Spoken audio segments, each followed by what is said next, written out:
পাত্রী দেখতে এসে পাত্রীর ডিভোর্সি বড় বোনকে পছন্দ হয়ে গেল। পাত্রীর ঠিক পাশে তার ডিভোর্সি বোন নবনী দাঁড়িয়ে আছে। আমি বিয়ের পাত্রীকে না দেখে নবনীর দিকে চেয়ে আছি। এই ব্যাপারটা দুই পক্ষের সবাই টের পাচ্ছে, শুধু নবনী এখনো খেয়াল করছে না। ইস, মেয়েটা আমার দিকে কখন তাকাবে। পাত্রীর ঠিক সামনে সোফায় বসে একমনে ভাবছে আমান ফাহমি। গত বছর ইন্টার্নি শেষ করতে না করতেই মাত্র 1 বছরের মধ্যেই প্রফেশনাল ডাক্তারের তকমা পেয়ে গেছে। বিয়ের পাত্রী ঋতু ও মেডিকেল স্টুডেন্ট। এবছর 3rd ইয়ারে উঠেছে মেয়েটা। ডাক্তারে দারুণ মিলবে ভেবেই পরিবারের কথায় ঋতুকে দেখতে আসা, কিন্তু এখন কিনা তার পাত্রীর বড় বোনকেই পছন্দ হয়ে গেছে। ঋতুর বাবা ফরিদ হোসেন বেশ বিব্রত হয়ে বলে উঠলেন, আমার মেয়ে কিন্তু মেডিকেল কলেজে ওর ব্যাচের মধ্যে সেকেন্ড, ফার্স্ট পজিশনে আসে একটি ছেলে, তবে আশা করা যায় ঋতু তাকে টপকে যাবে।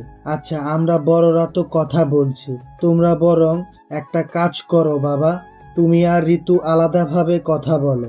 এই ঋতু, আমানকে তোর ঘরে নিয়ে যা। তার আর দরকার নেই আঙ্কেল, আমি ঋতুকে নয় ঋতুর বড় বোনকে বিয়ে করতে চাই। ওনাকে আমার ভীষণ পছন্দ হয়েছে। আমানের মুখে কথা শুনে এবার বাড়ির শুধু সবাই চমকে উঠল। পাত্রীর সামনে একই দুঃসাহসিক কথাবার্তা। এতক্ষণে অবনী আমানের দিকে তাকালো। মেয়েটার শান্ত দৃষ্টি, নরম পাতলা দুটি ঠোঁট, বুকের ভেতর সমুদ্রের জোয়ার তুলতে ওই দৃষ্টিটুকুই যথেষ্ট। আমানেরও তাই হলো, কিন্তু সেই অনুভূতি বেশিক্ষণ স্থায়ী হলো না।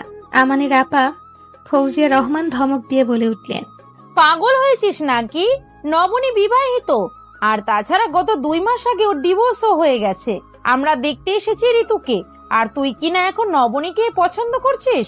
ফরিদ হোসেন কি বলবেন ভেবে পাচ্ছেন না। তার কাছে তার দুটি মেয়েই